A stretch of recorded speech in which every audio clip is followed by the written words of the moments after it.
Well, it might be interesting at another time to dedicate enough time and space to the biography of Maria Ludwig Michael Mies, known professionally as Mies van der Rohe. Today we're going to focus on a single project that not only perfectly defines the master strokes of this architectural genius's career, but more than that, it predicted by decades the future of design that has shaped our reality. But first, for those who may not know his work or who we're talking about, let's do a quick flyby of some of his most representative works. We see his unmistakable signature from the iconic 860-880 Lakeshore Drive apartments in Chicago, the twin glass and steel towers that redefined high-rise living in 1951, to the masterpiece of functional elegance that is the Seagram Building in New York, giving back urban space to the city in 1958. This same philosophy of rigor and materiality was carried to a monumental scale in the IBM Plaza in Chicago, and even shaped an entire urban environment with the Toronto Dominion Centre in Canada. And now that we've set the stage, or rather set the architect, let's tackle the project that inspired this video. But you'll have to allow me one last aside to show you its origin, which is none other than the 1921 Friedrichstrasse project, a radical design for a competition in Berlin. A design that, by the way, Mies did not win the competition with, perhaps for being too ahead of its time.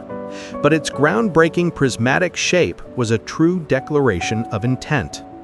And now, echoing the previous project, but giving it organic forms, we arrive at his 1922 Glass Skyscraper. This is, quite simply, the future.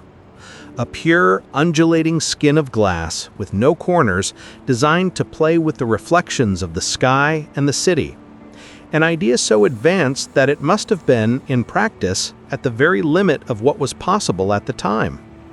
But to understand just how advanced this glass tower was, let's compare it to the rhythm of the images with two colossi built in that very same era.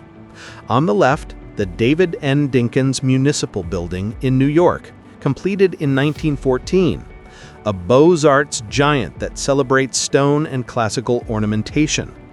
And on the right, the majestic Woolworth Building, also in New York, finished just 9 years earlier in 1913.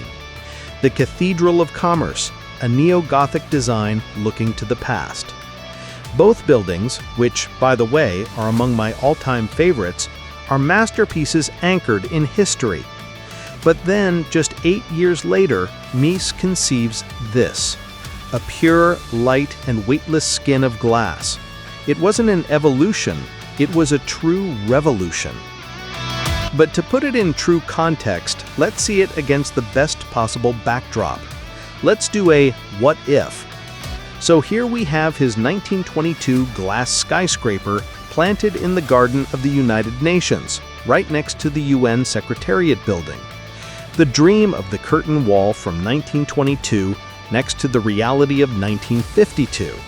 And it's astonishing to see that 30 years later, Mies's Impossible project not only fits in, but it holds a dialogue peer-to-peer with one of the greatest icons of modern architecture. The future Mies imagined in the 20s had finally arrived, and it was here to stay.